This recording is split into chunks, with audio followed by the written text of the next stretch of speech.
Hola chicos, bienvenidos a clase. En este vídeo vamos a ver qué es esto del teorema de Pitágoras. Es algo muy fácil y muy sencillo y que siempre será igual, siempre y cuando tengamos triángulos rectángulos. Es muy importante que nuestro triángulo tenga un ángulo recto y el resto es muy fácil y muy sencillo y siempre es igual. Y además, os voy a decir una cosa, se va a usar muchísimo en matemáticas. Siempre que vayamos a calcular algún tipo de área o de volumen va a estar presente nuestro querido teorema de Pitágoras. Así que no me enrollo más y voy con el primer ejemplo. Antes de empezar con este primer ejemplo tenemos que conocer cuál es la teoría. Y la teoría del teorema de Pitágoras es muy fácil y muy sencilla. Dice que en todo triángulo rectángulo la hipotenusa, es decir, lo que mide nuestra hipotenusa al cuadrado es igual a la suma de los otros dos catetos. Vamos a ver quién es la hipotenusa y vamos a ver quiénes son los catetos.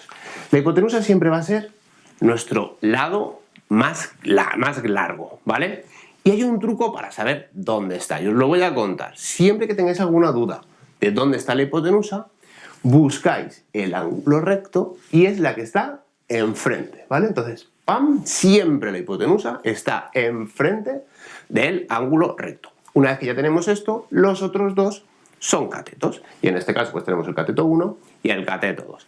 Gráficamente podríamos hacer una pequeña demostración sobre el teorema de Pitágoras, que dice que si nosotros cogemos la hipotenusa y calculamos el área del cuadrado resultante y el área de estos otros dos cuadrados y la sumamos, ¿vale? Si lo hiciese bien, la suma de estos dos es igual a la de este, ¿vale?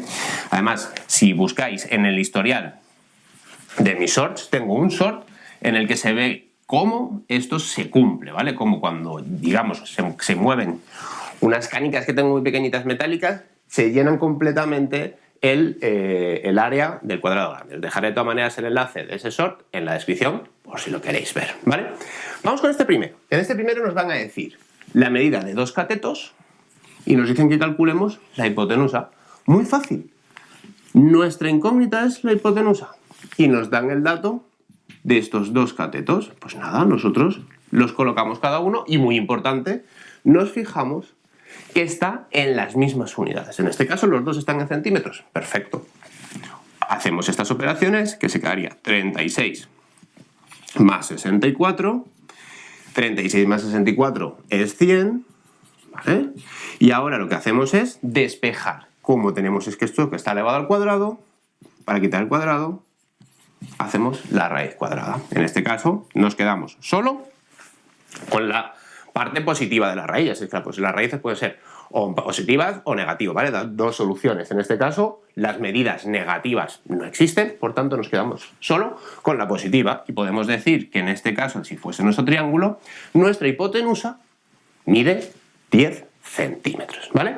Hasta aquí el primer ejemplo en el que tenemos que calcular la hipotenusa. Borro y vamos con un segundo ejemplo. Si el vídeo te está resultando de ayuda, dale like, suscríbete y activa las notificaciones. En esta ocasión lo que vamos a calcular es un cateto. Nos van a dar la hipotenusa y lo que mide un cateto, es decir, me van a dar este y por ejemplo este y vamos a tener que calcular el otro. Muy fácil. Coloco cada uno, o sea, la fórmula es exactamente la misma, no va a cambiar. Lo que pasa es que ahora me están dando la hipotenusa, así que la colocaría aquí en su sitio, y me están dando un cateto, que puede ser el cateto 2 o puede ser el cateto 1, ¿vale? O sea, voy a ponerlo aquí en 2 porque lo había nombrado aquí como 2, pero vamos, que es cualquiera que vosotros queráis ponerle, no hay ningún tipo de cambio. Operamos, esto se va a quedar 25 es igual a c sub 1 al cuadrado más 9, y ahora este que está sumando pasa restando, es decir, tenemos que despejar nuestro cateto 1. Que nos va a quedar 25 menos 9 es igual al cateto 1 al cuadrado. 25 menos 9 es 16. Y ahora, para despejar este cateto, como está al cuadrado, hacemos la raíz cuadrada.